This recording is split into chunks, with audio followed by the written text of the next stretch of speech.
pour moi, l'extrême droite aujourd'hui, c'est la France insoumise. Il n'y a même plus de doute. L'extrême droite aujourd'hui, c'est la France insoumise. Le 22 mars, ceux qui seront dans la rue seront complices d'une manifestation antisémite. Il y a beaucoup de pays qui nous envient, Benjamin Netanyahu, n'en déplaise à vos invités sur le plateau. À un moment donné, un ministre, ça ferme sa gueule ou ça démissionne. Donc. Bienvenue sur Das Polémique. Aujourd'hui, nouvelle vidéo actu dans laquelle on va parler des derniers bombardements de l'armée israélienne à Gaza, mais également du coup de force que réalise Cyril Hanouna avec cette histoire d'affiche antisémite. Mais pour commencer, et comme tout le monde s'en doutait, Bruno Retailleau s'est fait rembarrer par l'Algérie. Montrer les muscles, alors que l'Algérie a annoncé hier refuser la liste d'une 60aine de ressortissants algériens expulsés par la France. Les autorités algériennes ont décidé de ne pas donner suite à la liste soumise par les autorités françaises. Celles-ci ont été invitées à suivre le canal d'usage, en l'occurrence celui établi entre les préfectures et les consulats. La réponse de Bruno Retailleau a été coordonnée avec Emmanuel Macron, qui s'est dit, je cite, tout à fait prêt à être ferme. Le gouvernement a déjà menacé de renégocier les accords de 68 qui facilitent la circulation des Algériens en France. Bon, on va pas se répéter, Bruno Retailleau, il est en mission, ça c'est clair, mais il faut pas oublier qu'il avait promis quelque chose. C'est que si ces sanctions étaient sans effet, il démissionnerait. Donc il va falloir tenir promesse. Bref, il s'est fait emboîter le pas par l'extrême droite qui répète sans cesse qu'il faut être plus dur, plus ferme avec l'Algérie. Aujourd'hui, c'est Franck Alizio, celui qui voulait créer un musée de la colonisation à Marseille, qui propose ou qui conseille de muscler notre bras, entre guillemets, contre l'Algérie. Donc le bras de fer continue. Alger rejette cette liste d'Algériens que la France veut expulser. Qu'est-ce qu'il faut faire maintenant selon vous ? L'Algérie continue son bras de fer, il serait temps de notre côté de muscler notre bras. On sait depuis Jean-Pierre Chevènement qu'à un moment donné, un ministre, ça ferme sa gueule ou ça démissionne. Donc maintenant, il faudrait qu'il joigne les actes aux paroles. Alors je me demande très naïvement où étaient Franck Alizio et tous ses amis lorsqu'il fallait muscler notre bras contre la police israélienne qui a agressé nos gendarmes. 2 gendarmes français qui viennent de s'identifier font face à des policiers israéliens. Ne me touche pas, ne me touche pas, je viens, ne me touche pas, ne me touche pas, ne me touche pas, ne me touche pas, ne me touche pas, ne me touche pas, ne me touche pas, ne me touche pas, ne me touche pas, ne me touche pas, ne me touche pas, don't touch me. Don't touch us, boy. Come with me. Don't touch us. Come with me.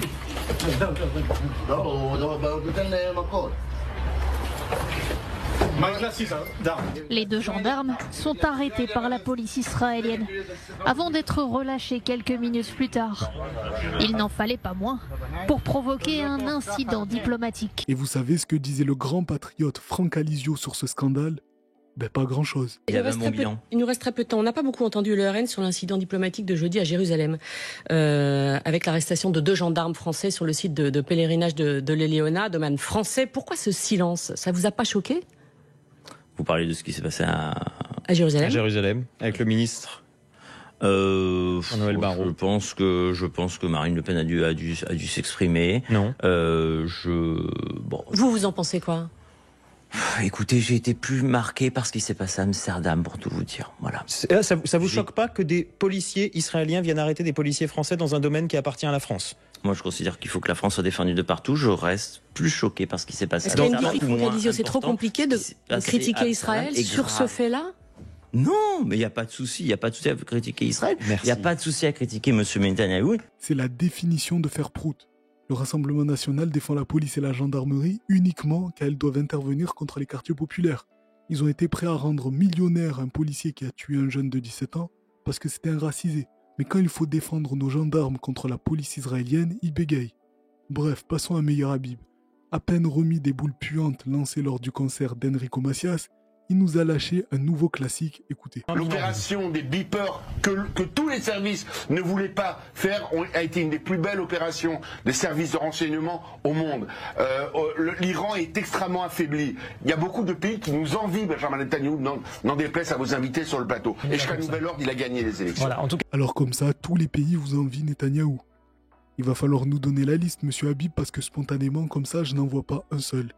Ensuite, il a sorti son meilleur tube, Tsahal, armée la plus morale du monde, qui n'a jamais ciblé ni enfants ni journalistes, blablabla, blablabla. Aucune armée au monde ne prend autant de précautions que Tsahal. Je voudrais juste savoir que nous, Français, il y a parfois, hélas, des pertes collatérales.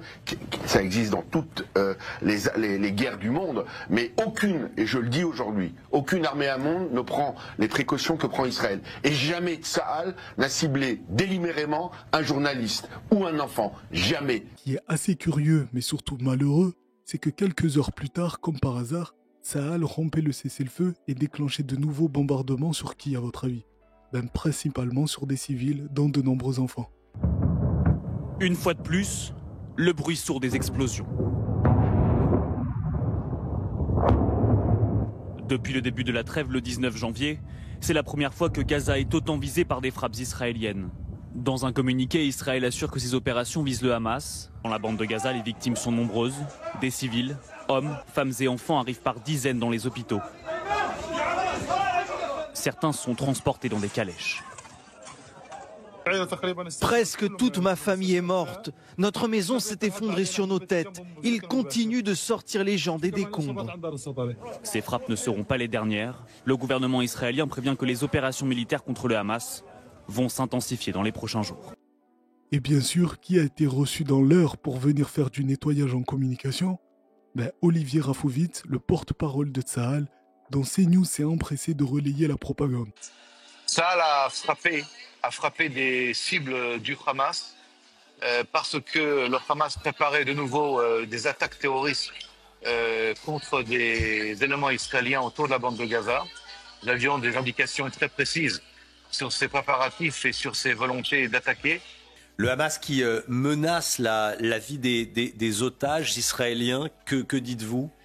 Vous savez, depuis le 7 octobre, depuis que le Hamas a kidnappé 151 personnes et en a tué malheureusement plusieurs, dont des enfants et des bébés, toutes ces menaces du Hamas sont parties de la politique terroriste, du terrorisme psychologique mené par le Hamas. On est quand même 1 an et demi après l'attaque du 7 octobre et il continue d'utiliser cette attaque pour justifier le bombardement de civils. Et CNews qui sert la soupe. En même temps, BFM TV, c'est pas mieux. Rafovitz avait dit lui-même qu'il était très content de leur travail.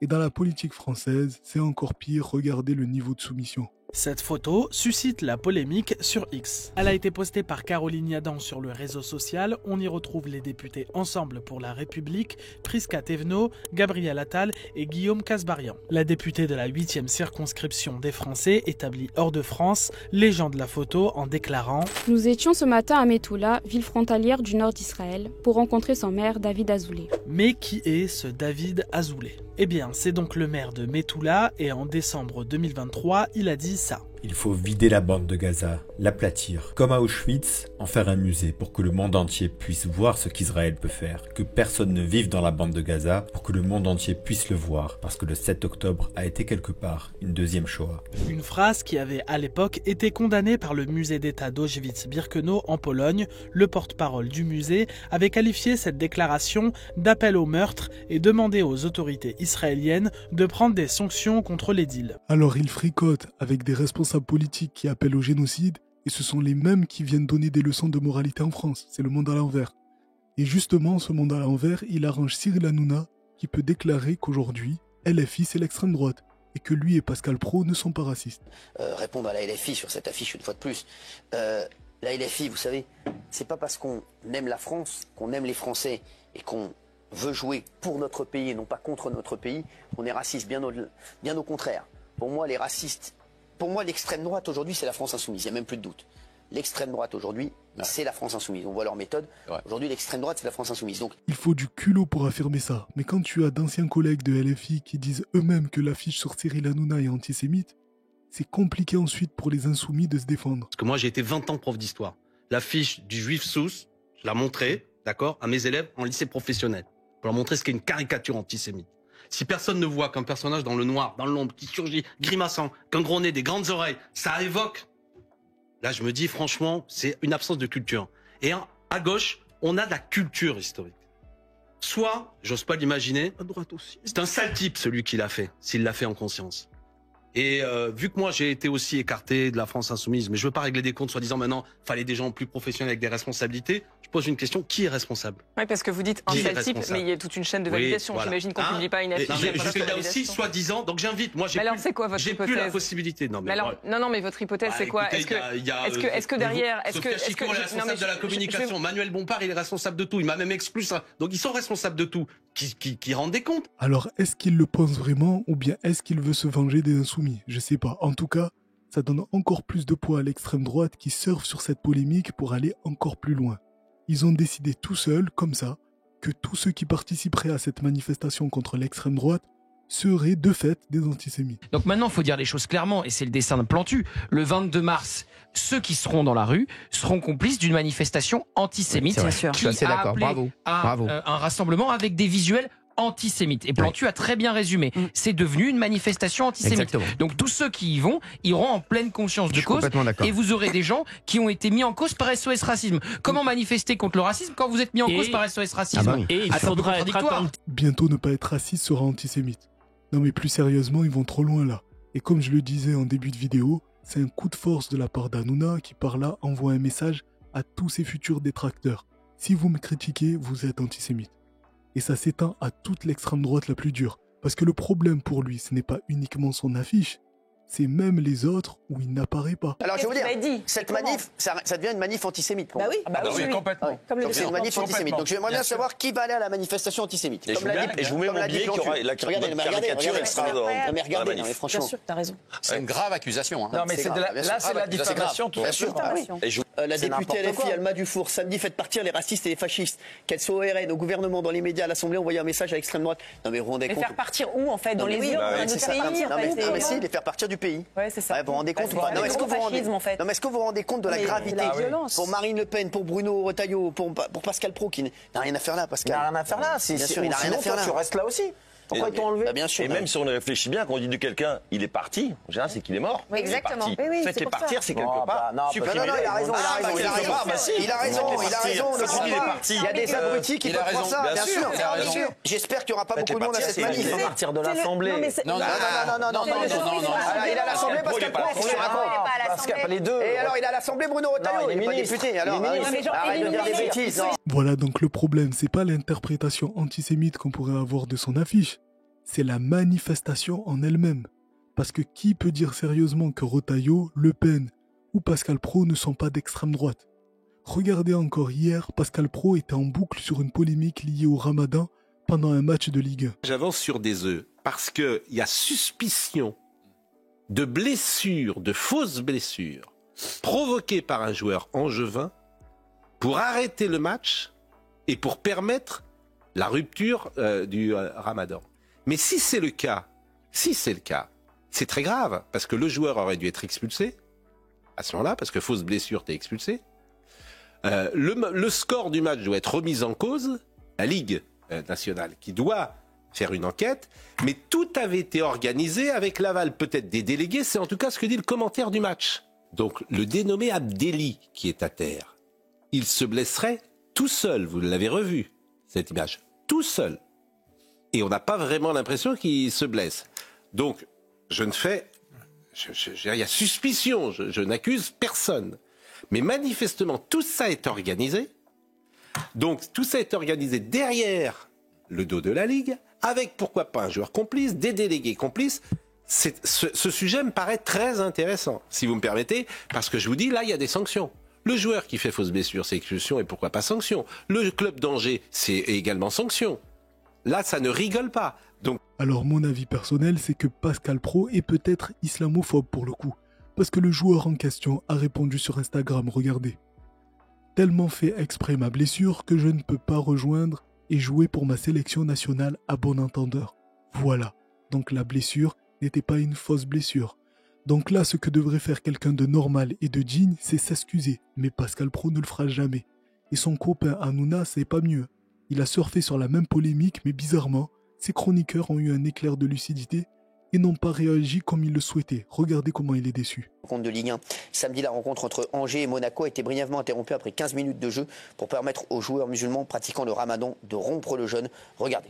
Qu'est-ce que vous en pensez? Ce qui a été fait là, c'est très bien ce qui a été fait là, parce que pour moi, il n'y a même pas. Ouais. Je pense pas que c'est même pas le match, c'est même pas arrêté. Ça se faisait avant, ça posait pas de problème. Ça posait pas de problème avant, et comme ça s'est fait comme ça, il n'y a pas à faire polémique en fait. Ça, vous avez regardé le match, vous n'avez même pas senti le truc. Mais non, puisque c'est un joueur qui est blessé au sol. Et puis si tu veux t'amuser à jouer avec le règlement, à ce moment-là, à chaque rupture de jeûne, tu fais un joueur qui se blesse, qui dit qu'il s'est tordu la cheville, tu fais rentrer les soigneurs et les mecs vont manger, ça prend 1 minute. C'est rien du tout, ils prennent une date, un verre d'eau, c'est rien du tout. La petite polémique, c'est que l'arbitre a dit qu'il avait donné l'autorisation et maintenant il dit non, pas du tout, j'ai pas du tout donné l'autorisation. C'est un peu ça, voilà. D'accord. Mais bon, ça n'a pas changé le cours du match et ça n'a pas changé la vie du match. Ça peut casser une dynamique si l'autre équipe... J'ai un truc beaucoup plus polémique. Je sais reconnaître la déception quand je la vois et on sent qu'il est déçu. Même Géraldine Maillet n'a pas dit grand-chose, c'est dire. Voilà, dites-moi ce que vous en pensez en commentaire, n'hésitez pas à vous abonner, mettre un pouce et partager, c'est important. Moi je vous donne rendez-vous à la prochaine vidéo, en attendant, prenez soin de vous, c'est important. Respirez un bon coup. Merci d'avoir regardé la vidéo jusqu'au bout, dans tous les cas, on est ensemble, ciao.